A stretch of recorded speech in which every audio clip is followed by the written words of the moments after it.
Welcome, traveler. You've found your way to Serene Slumber Tales, a quiet harbor where stories are woven to guide you gently into rest.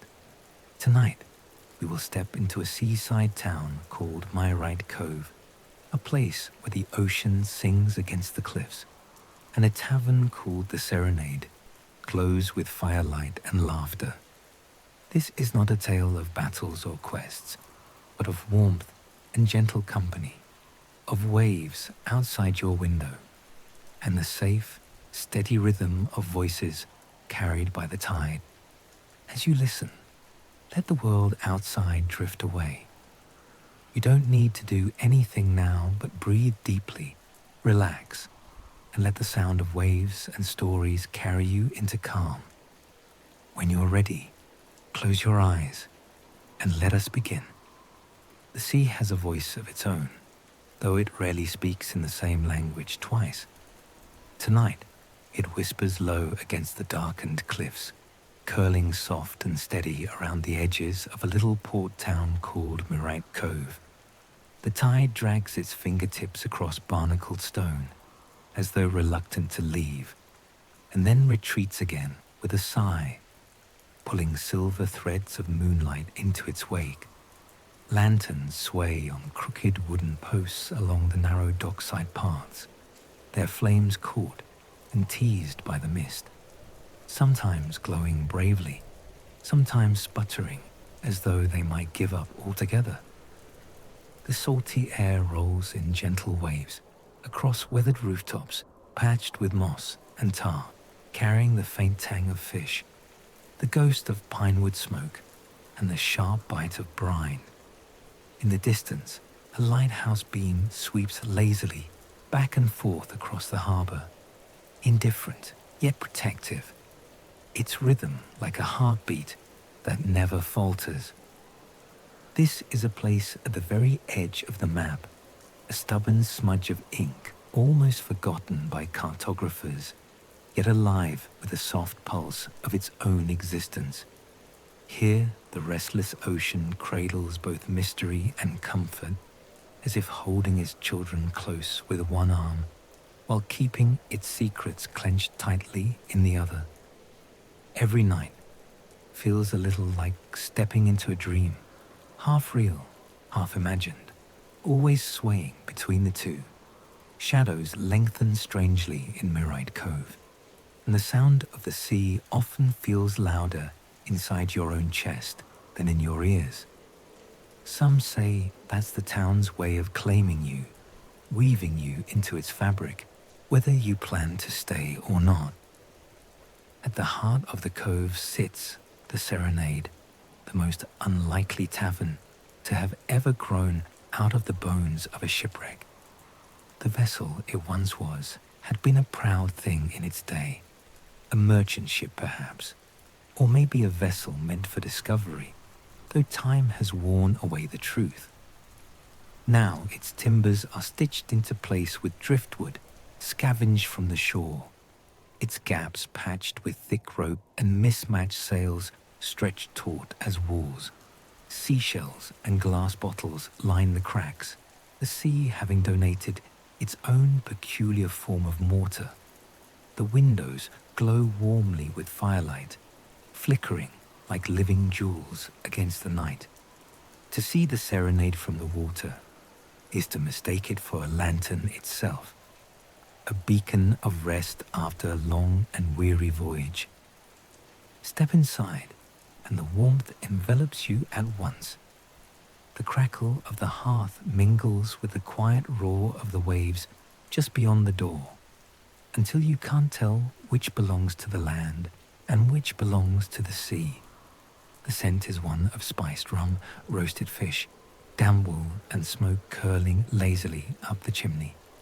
Candles drip wax down bottles that have sailed across oceans, their glass warped from salt and sun. The tables are uneven, carved by hands both careful and careless. Initials gouged deep into the wood beside stains of rum and wine. Nets hang from the rafters, heavy with seashells, charms, and pieces of driftwood shaped like forgotten gods. If you look closely enough, you may even spot an old compass nailed above the bar, its needle forever trembling, never settling on north. The Serenade is more than a tavern. It is the soul of the cove, its living heart beating behind those shipwrecked walls. Here, fishermen swap stories of leviathans glimpsed at dusk, eyes glowing green beneath the waves. They speak of nets pulled too heavy with fish that were not fish at all, and of voices carried on the wind that call their names when no one stands beside them. Their tales are equal parts warning and boast, always met with laughter, disbelief, or the quiet nods of those who know better than to question. Travelers come too, their cloaks damp with spray, their boots clotted with sand. They arrive weary, hungry, and half frozen from the road, yet within moments of sipping mulled rum spiced with clove and orange, they soften into the rhythm of the place. They dry their cloaks by the fire, their eyes tracing the dancing shadows on the wall, and some wonder aloud why they hadn't found Mirrit Cove sooner.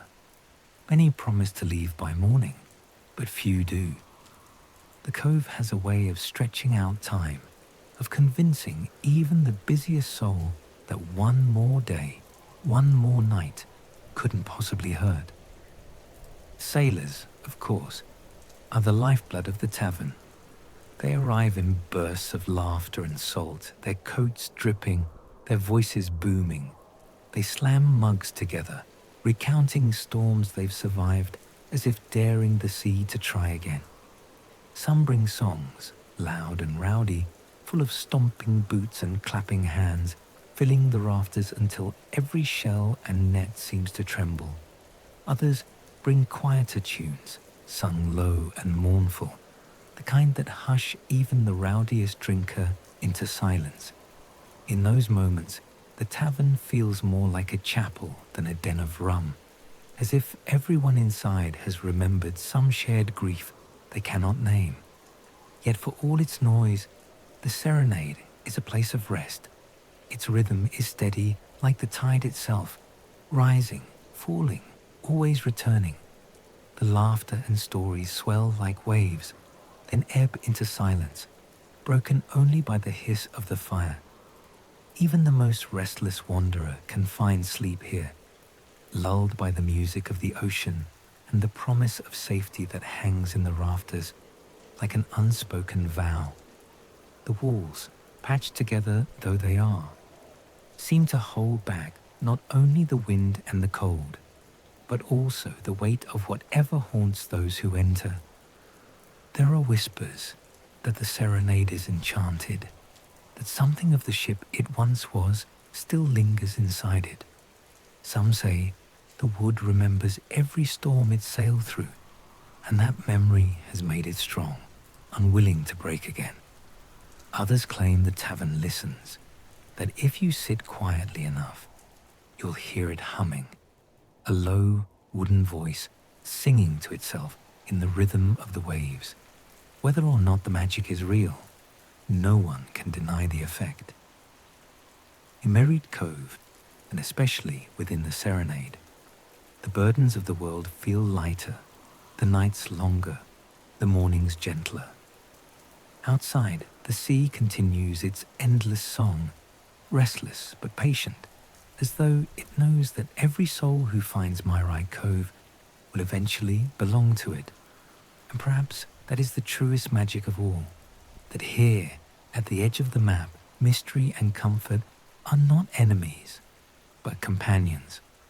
One wraps you in warmth, the other keeps you awake, and together they make sure that in this little cove, no night ever passes the same way twice.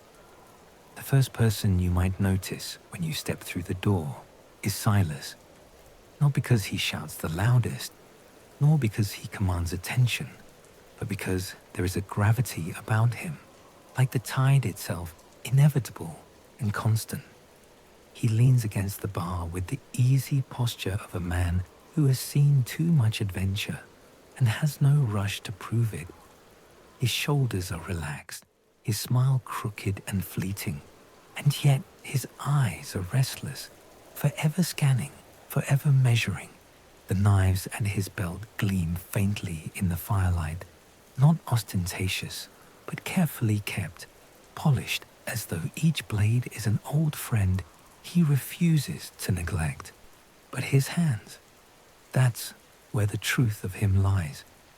They are never still, always tapping against mugs in little rhythms that only he knows, always flipping coins as though fortune is something he can summon at will, always scattering peanuts to Peg, his little green parrot who follows him like a mischievous shadow.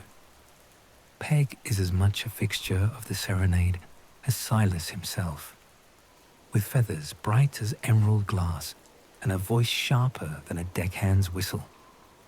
She spends her evenings darting from shoulder to shoulder, thieving bits of bread, braiding herself into women's hair, and repeating snatches of jokes she does not fully understand.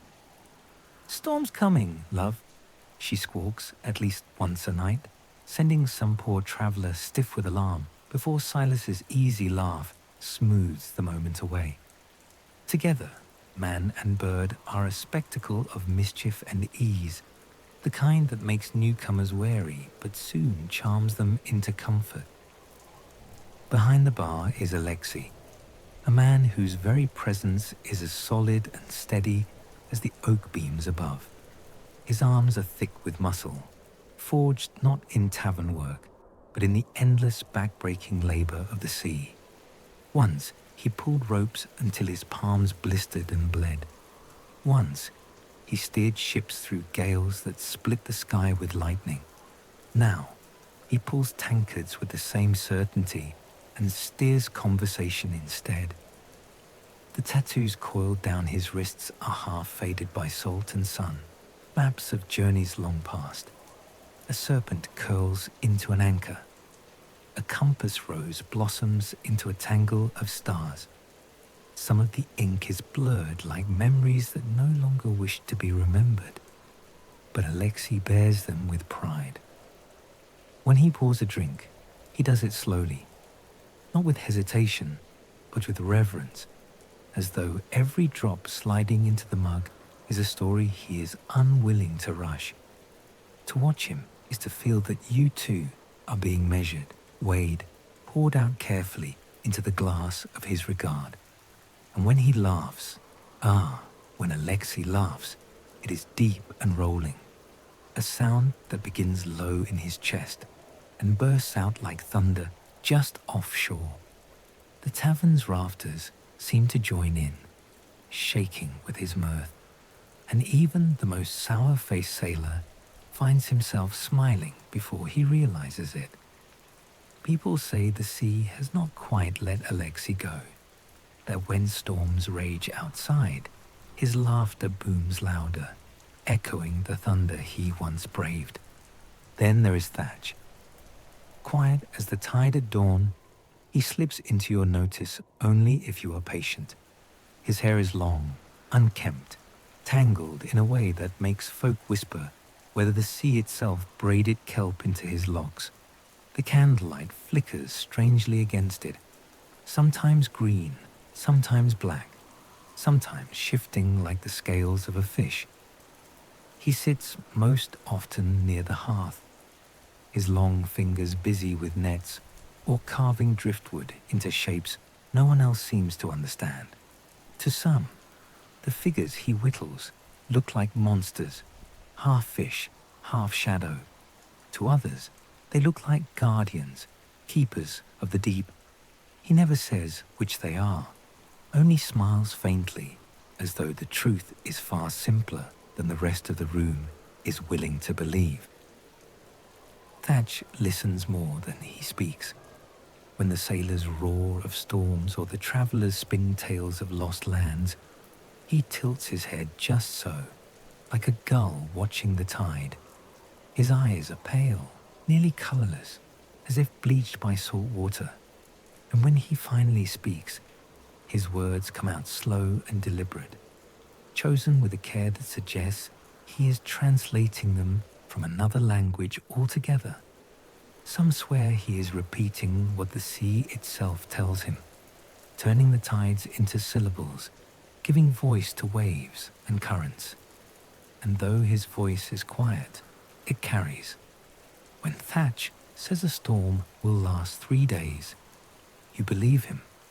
When Thatch mutters that a ship will not return, you whisper a prayer.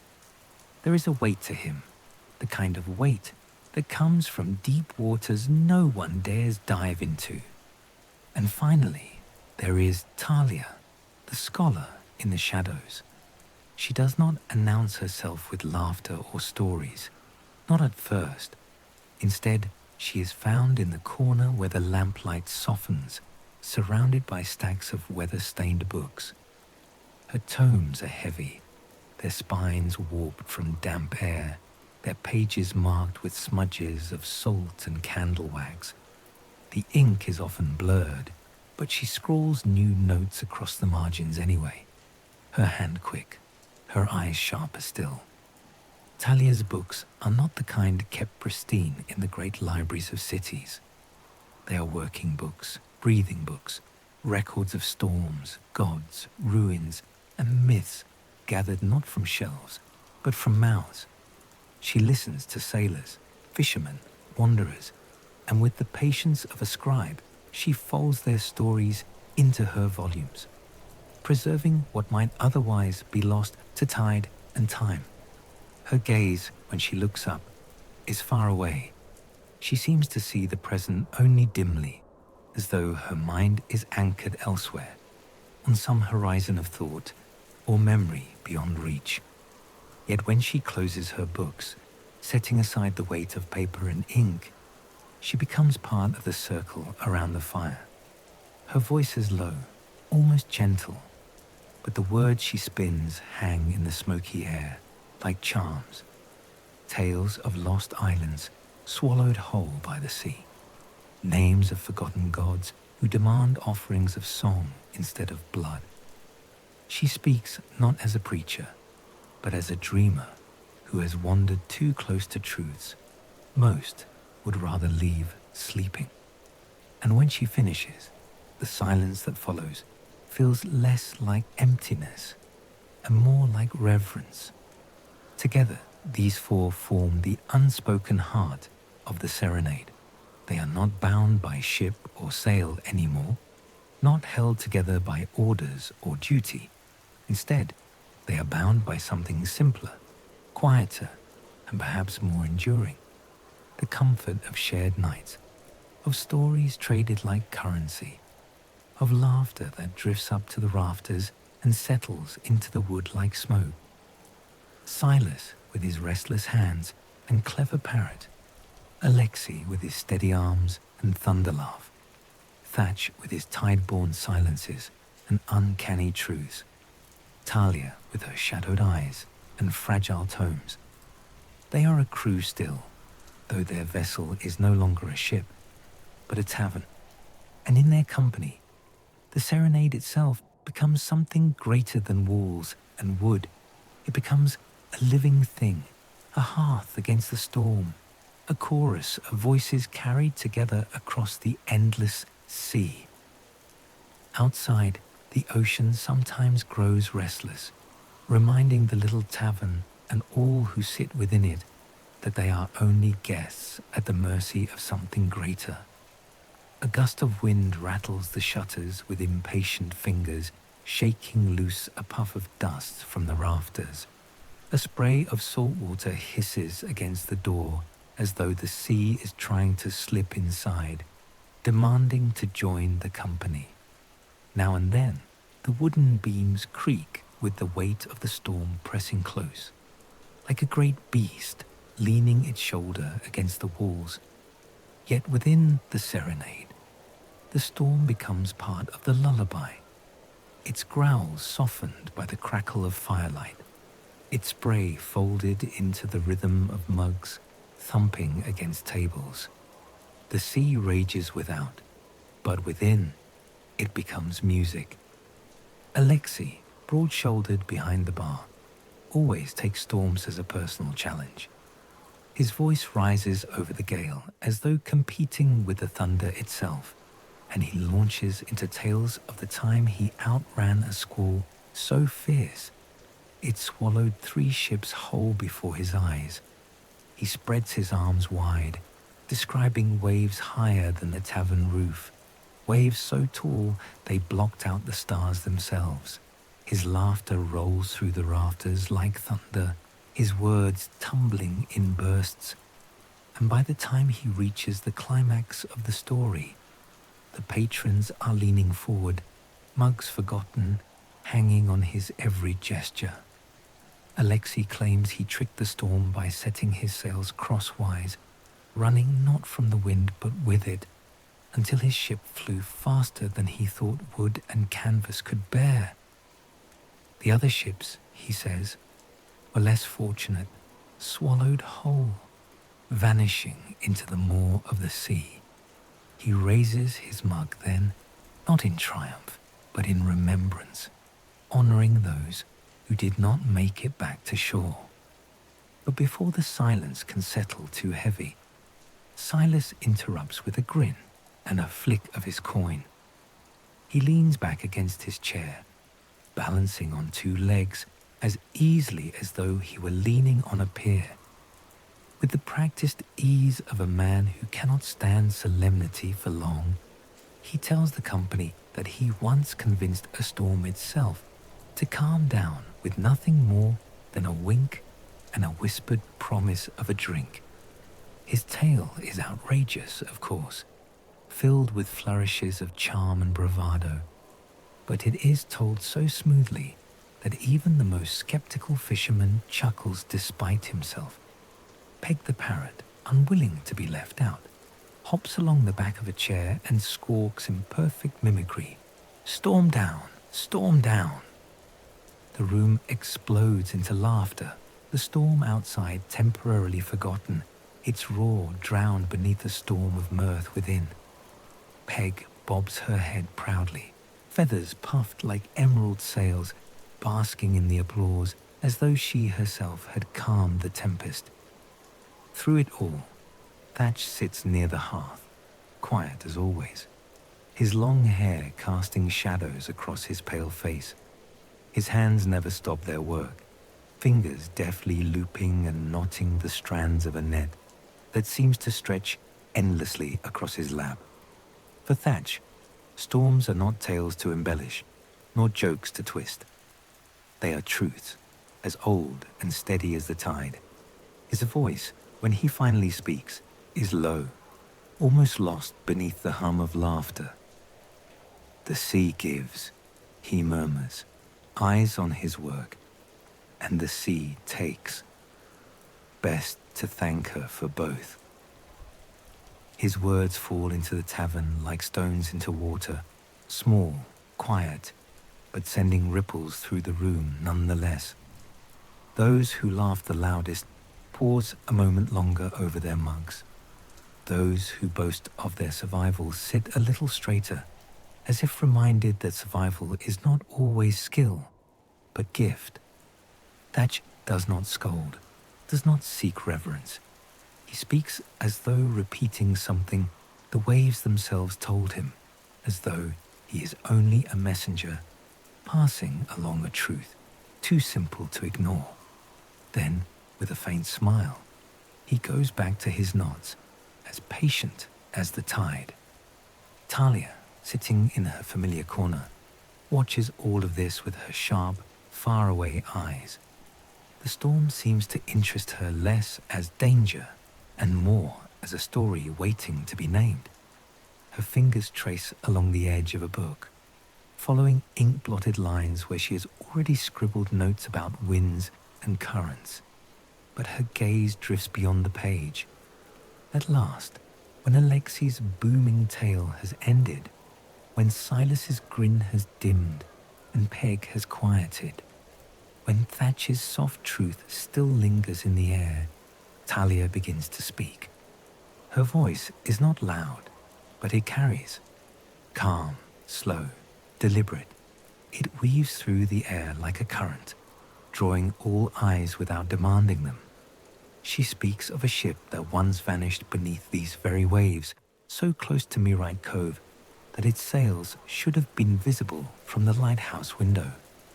Yet no wreckage ever washed ashore. No splinter of wood, no coil of rope, not even a sailor's boot. The ship was gone, as if it had been swallowed whole, not by the sea, but by something deeper.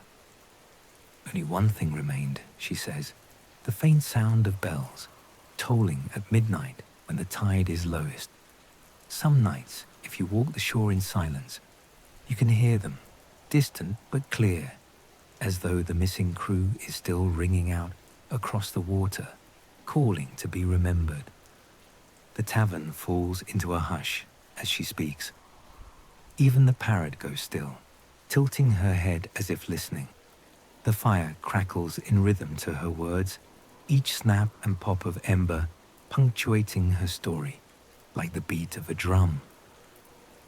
Outside, the rain softens against the windows, pressing gently like fingertips instead of fists, as though the storm itself has bent closer to listen. Yet even in the telling of ghostly things, Talia's voice does not frighten. It soothes, like the pull of the tide, like the rocking of a ship that cradles rather than threatens. This is not a story to chill the blood. It is a story to drift with, one that ebbs and flows gently, rocking the listener as surely as the waves rock the hull of a boat. By the time she finishes, the room feels quieter, calmer, as though the storm outside has been tamed not by Alexi's strength, nor Silas's wit, but by the soft inevitability of her words. For a moment, no one speaks. The silence is not empty, but full of firelight, full of rain, full of the ghostly ring of midnight bells that none of them can hear, but all of them imagine. Then Peg breaks the hush with a solemn ding, ding, in a voice startlingly clear, and the room erupts once more into laughter. The spell is broken, but not lost. It lingers in the wood, in the smoke, in the hearts of those who will carry the story with them, long after the storm has passed. And so the night continues, storms within and without, some loud, some soft, some told with thunder, some whispered with bells. Each story adds to the tide that ebbs and flows through the serenade, a rhythm as steady as the sea itself. For in this tavern, storms are never only storms. They are reminders, companions, and lullabies, threads in the endless weave of ocean, firelight, and the voices of those who refuse to let the night go silent. As the evening lengthens, the tavern quiets, as though the very timbers have grown weary and wish to rest. The laughter that once rolled like thunder softens into murmurs, conversations thinning to half-formed sentences spoken more to the fire than to companions. Dice, once clattering against wood with sharp enthusiasm, lie abandoned on a tabletop, their numbers staring upward in silence. Tankards, once raised in triumph or slammed in jest, sit empty now, rings of foam drying into pale ghosts upon the wood. The hearth, once roaring with a fire that seemed determined to outshine the storm, burns lower, its flames sinking into a bed of glowing embers. They pulse red and gold, steady as a heartbeat, each flicker a reminder that warmth still lingers, even when the night turns long and deep. Peg, who earlier filled the rafters with her mischievous squawks, settles herself at last upon Silas's shoulder. She tucks her beak beneath her wing, feathers shivering once before smoothing into perfect stillness. Silas strokes her absent-mindedly, his restless hands finally still for the first time all night. His coins lie forgotten on the bar, his knives sheathed without thought, his eyelids lower, though his mouth still holds that faint, crooked smile, as if even in sleep, some corner of his spirit refuses to let go of mischief. Behind the bar, Alexei wipes down the last of the glasses with slow, practiced movements. The great bulk of him, so often filling the room with laughter and stories, has quieted into gentleness.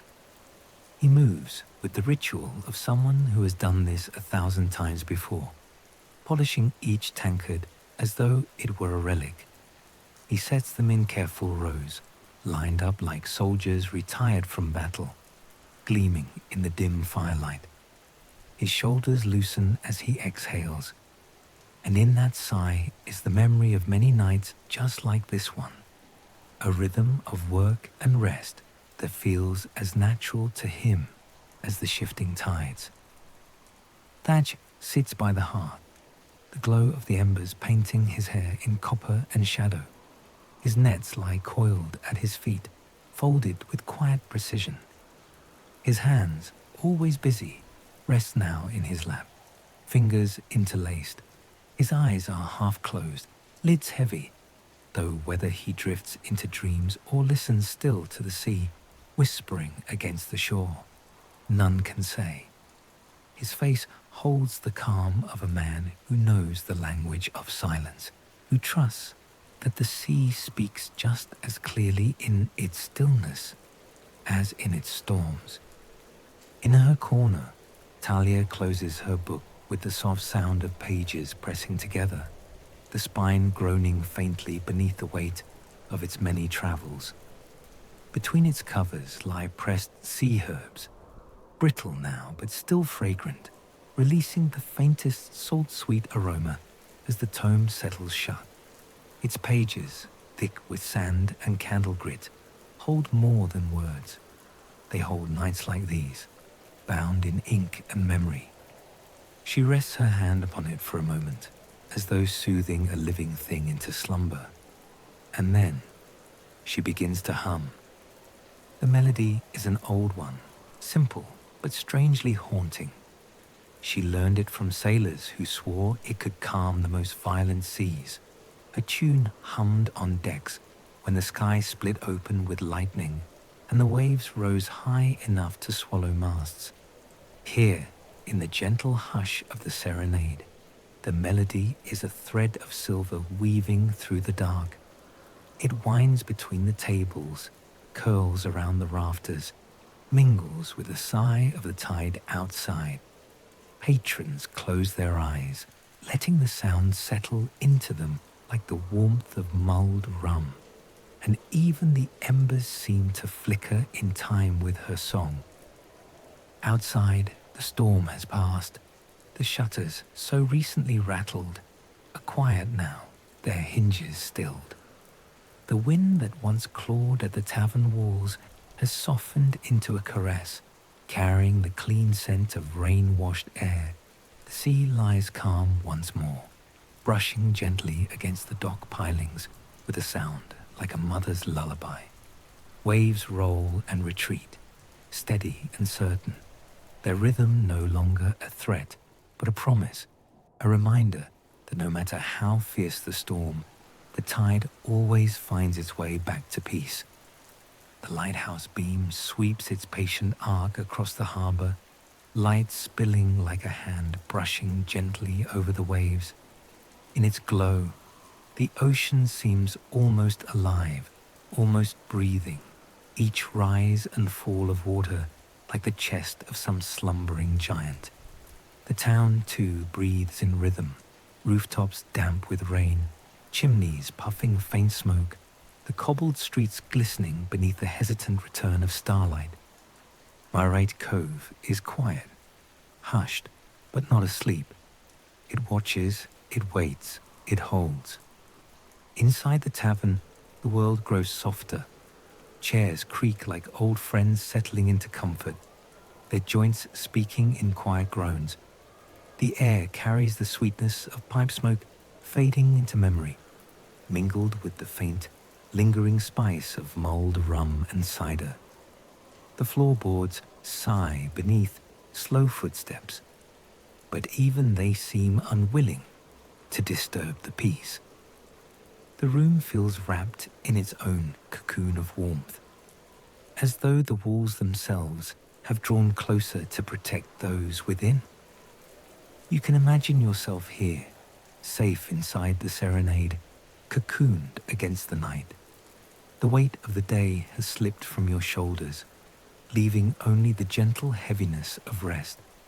The fire, the song, the sea, all of it folds around you like a quilt stitched of sound and scent and light. Your head grows heavy, your body warm, and in that moment you understand why so many who stumble into Myriad Cove never wish to leave. Beyond the window, the clouds part just enough for stars to peek through. They are shy, blinking faintly, but each one carries its own story, its own promise. Perhaps they are the same stars that guided sailors long ago, the same stars Talia has mapped in her margins, the same stars Silas once winked at while daring them to outshine him. They shimmer above the calm sea, mirrored faintly in the dark water, as if the heavens and the ocean are speaking to one another in the only language they share.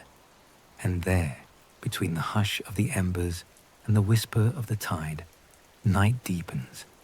It is not an empty night, but a full one, full of stories told, laughter shared, and silence honored. The serenade, for all its patched wood and shipwrecked bones, feels like the safest place in the world. A place where storms become lullabies, where voices fade not into absence but into rest, and where every soul is cradled for a few precious hours in the gentle calm of night. Soon even the companions give way to silence. It happens not all at once, but gradually, as if the night itself moves through the room with patient hands, dimming voices, loosening shoulders, coaxing lids lower. Silas, who has been the restless spark of mischief through the evening, leans back in his chair. His knives are sheathed, his dice abandoned, his stories paused mid-breath. His head tilts slightly, his mouth curved in the faint smile of a man who finds humor even in dreams.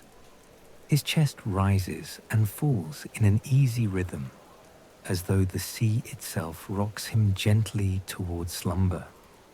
Alexei, keeper of the bar, guardian of the hearth, surveys his kingdom with the quiet pride of one who has done this countless nights before.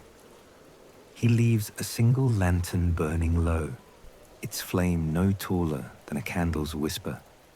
It flickers faintly against glass and brass, throwing a warm but fragile glow over the counter. In their hush, even Alexei's broad shoulders seem smaller, softened by rest.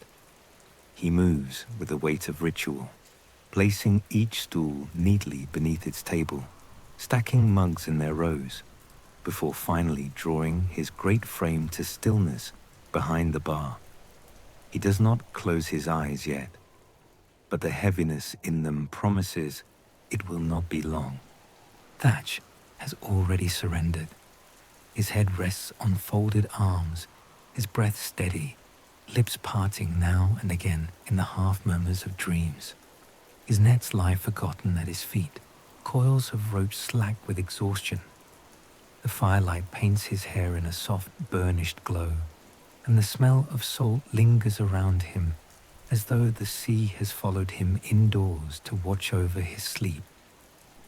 His hands, calloused and weathered, twitch faintly now and then, perhaps remembering the rhythm of casting and pulling, even as his body lies surrendered to rest. Talia lingers longest. She is not asleep, not yet, though her book lies closed beside her, its spine stretched and tired from the night's reading. Her gaze rests on the sea through the window, eyes fixed as though she reads something written across its dark surface. Perhaps she is tracing the sweep of starlight across waves, perhaps following the secret path of some constellation mirrored in the water. Her lips move faintly, shaping a wordless prayer or promise, one she does not share with the room. At last, she lowers her head, hair spilling forward to curtain her face, and her breath deepen into the slow, steady cadence of slumber. The tavern, once alive with voices, becomes a cradle of sound. The fire sighs in its hearth, flames low but warm, their crackles softened into the rhythm of a lullaby. Waves fold gently against the shore outside, the tide's breath pressing and retreating with the calm of something eternal. The timbers of the serenade creak softly, as though the shipborne tavern remembers itself afloat, dreaming of the days when it rode waves instead of anchoring land. Each groan of the wood is a memory, each sigh a half-forgotten story of journeys taken and storms endured.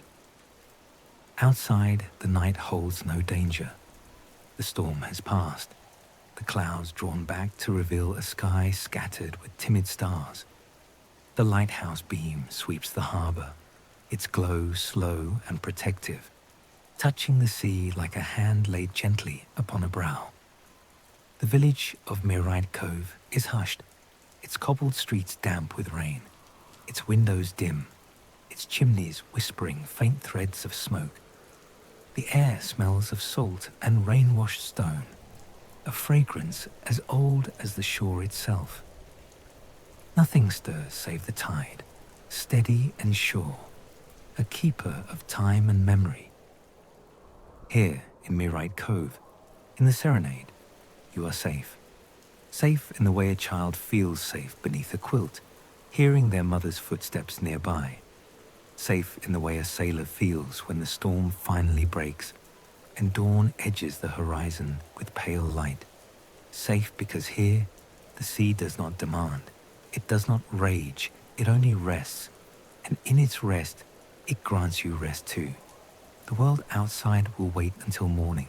Its burdens, its demands, its endless noise, all of it pauses at the tavern's threshold, unwilling to cross into this sanctuary of wood and flame and salt-kissed air.